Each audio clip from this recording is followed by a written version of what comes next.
Mystère résolu. Pourquoi est-il si difficile de tuer les cafards ? Les blattes, plus communément appelés cafards, sont appelés nuisibles pour de bonnes raisons.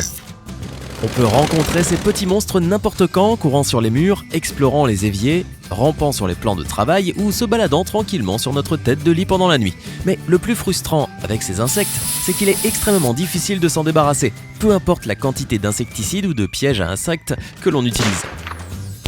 Quoi que l'on fasse, ces insectes répugnants ne feront que se tortiller, puis s'envoleront vers la liberté en nous narguant encore et encore. Voici donc ce qui nous emmène à une question qui nous brûle les lèvres à tous.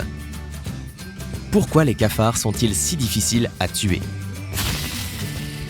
Ami sympa, si tu as déjà été confronté à ce problème, sache que tu n'es pas le seul dans cette situation. On est tous dans la même galère et c'est pourquoi aujourd'hui nous allons t'expliquer les raisons de l'invulnérabilité des blattes et autres nuisibles. Mais avant de te révéler la réponse à ce mystère, pense à cliquer sur le bouton d'abonnement et à activer la cloche de notification. Maintenant, tu seras le premier à être informé des nouvelles vidéos que nous mettons quotidiennement en ligne sur notre chaîne. D'abord, apprenons à connaître notre ennemi.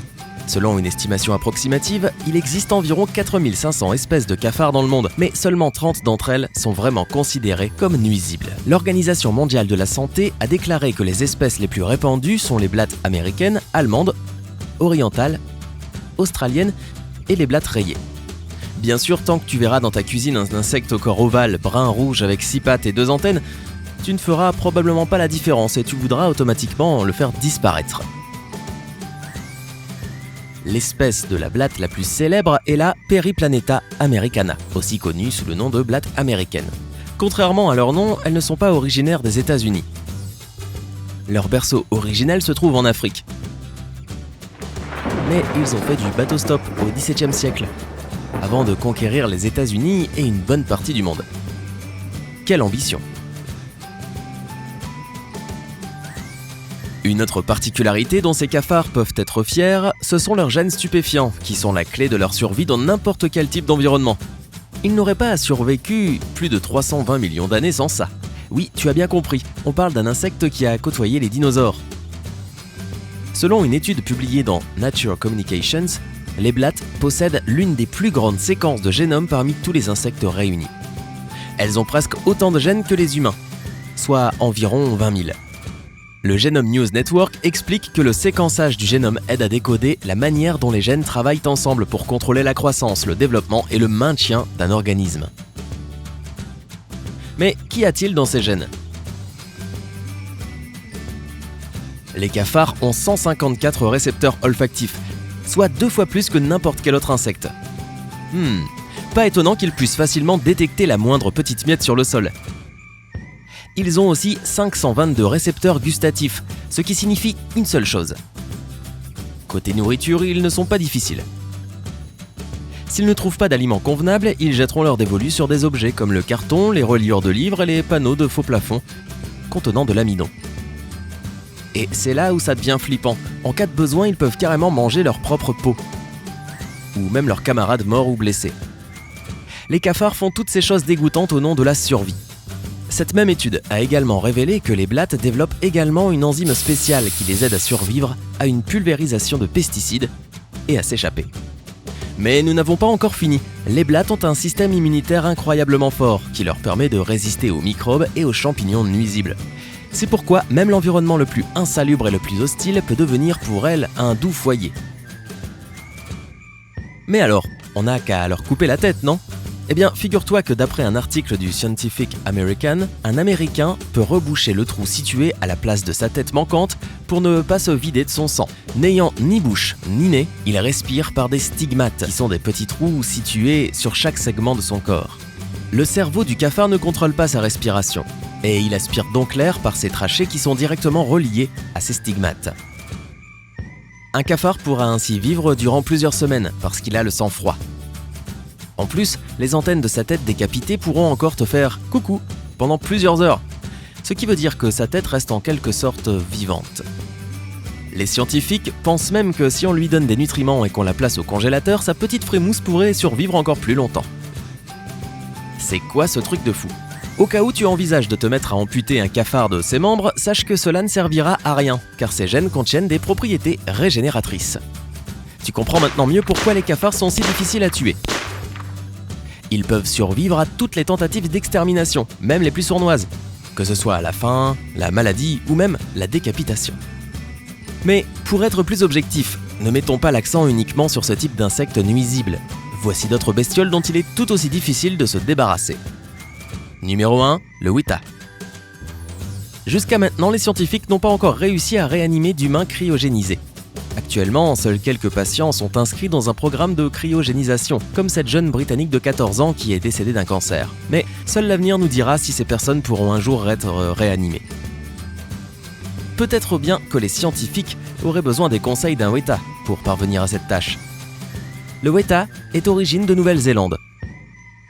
Ce gros insecte ressemblant à une sauterelle géante vivait déjà sur Terre à la préhistoire, tout comme les cafards. Cet insecte nocturne non volant possède des protéines spéciales qui empêchent la formation de glace dans ses cellules. Le Weta peut ainsi entrer en état de diapause, l'équivalent de l'hibernation chez les insectes.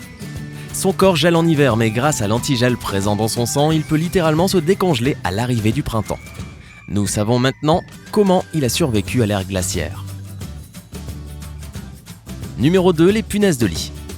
Bonne nuit, dormez bien et ne laissez pas les punaises de lit vous mordre. Est un avertissement que l'on pourrait donner aux enfants et aux adultes. Ces petits vampires peuvent te donner les pires démangeaisons de ta vie.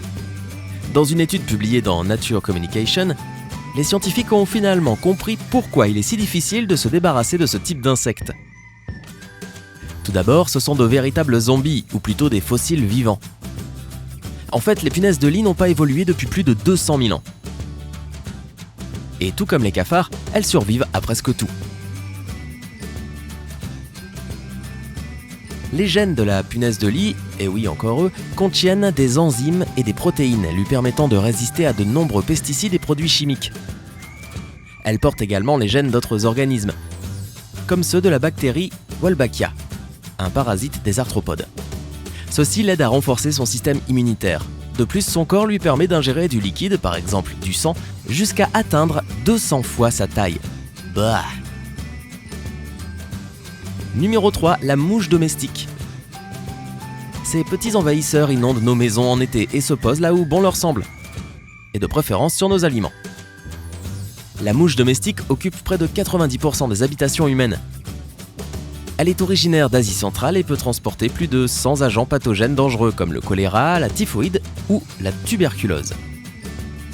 C'est l'un des insectes les plus agiles et il est donc très difficile de les écraser. Grâce ou à cause de leur capacité visuelle hyper développée, les mouches peuvent échapper à nos frappes les plus précises. Cet insecte sordide possède jusqu'à 6000 ommatidies, ou facettes, sur ses yeux. Donc peu importe la vitesse à laquelle tu essaies de les frapper, elles peuvent voir arriver ton mouvement comme au ralenti, ce qui leur donne largement le temps de fuir tranquillement. Numéro 4, les fourmis de feu. En général, les fourmis sont plutôt faciles à tuer, non ? Il suffit d'éliminer la reine pour détruire toute la colonie.